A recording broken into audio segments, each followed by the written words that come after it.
Hello everyone, welcome back to Fiction Fridays. Today we're going back to Bach. So in my chapter 6 of A Change in Tune, my heroine Victoria has to tackle one of the most challenging works in violin repertoire, Johann Sebastian Bach's Chaconne from Partita number 2 in D minor. And for any of you who have played unaccompanied Bach on a stringed instrument, you know it is incredibly challenging. You're having to play multiple notes at the same time, contorting your fingers into very uncomfortable positions in order to reach the chords. Now, if you are a keyboard instrument, you have to play a lot of fugal counterpoint with your hands and even your feet if you're an organist. But yes, for string players, this is just very, very challenging. For those of you who don't know, Bach is one of the most famous composers of all time. He is the most famous Baroque composer. He was born in 1685 in Germany and died in 1750. And he was incredibly prolific. He had so many roles as a musician and in his personal life. He, like I said, he was a composer. He was a church organist, and he frequently had to rely on either the church or patrons to keep his work going. He was also a father to 20 children.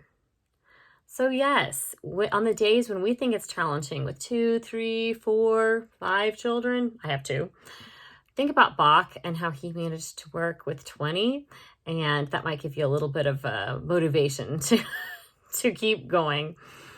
Anyway, poor Victoria is struggling to master this piece, but when her teacher plays it, who's a master at it, virtuoso, she really aces it. And so that's one of the keys, is that when you are listening to a recording of Bach or going to a concert, when you hear some of the pros like Hilary Hahn, or one of my recent favorites, Jennifer Roig Francoli, has a recent version of the Bach Chaconne available on Spotify and YouTube. Definitely check it out.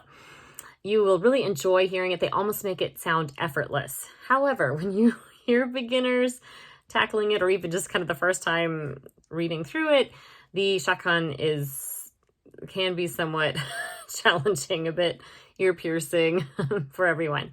So really make sure, students, that if you're practicing Chaconne, you spend several weeks or months working on your intonation. Now, Bach also plays a part in my Halloween short story, Bach from the Grave. In this one, we have a church organist, Miguel Guzman, who's preparing for All Saints' Day. And one of his friends in the music school decides to ask him if he will play the famous Toccata and Fugue in D minor by Bach. Apparently, Bach had an affinity for D minor, since both these pieces are in D minor. Anyway, if you listen to it, you've probably heard it. If you haven't listened to it, go check it out. It's very spooky and very kind of ominous. Anyway, at first, Miguel Guzman doesn't want to have to play it. He's already practicing a lot of other songs. But in the end, he does get persuaded to bring back Bach. And I hope that you enjoyed that short story for Halloween. Again, you can listen to it on the previous episode, or check it out in paperback in the Chronicles of Music Majors, or you can read it on ebook on Kindle or one of your other favorite retailers. And next week, we will be talking more about villainous violinists. So this week's reading involves my my villain character, and I hope that you guys get a kick out of it. And this week's sponsor is actually my new merch store, which I'm really excited about. I know several of you were like, why are you now having t-shirts? And it is for several reasons. One of them is because when I started writing my first draft of the novel a couple of years ago, I wanted some visual representations of my characters. I am not at all an artist. I appreciate other people's visual arts. I guess I am an artist, just not a visual artist. Anyway, I hired an artist to make sketches of my 9 kind of lead characters, and I think they're awesome. I came up with taglines for each of them, and each month I'll be featuring kind of a different line of that specific character's design. But make sure you get it during that month, because then after that month, I will change out to the next character. So you've got to make sure that you get the designs that you like within this month. So this month is featuring the villain Franklin Curtis, who we will talk more about next week.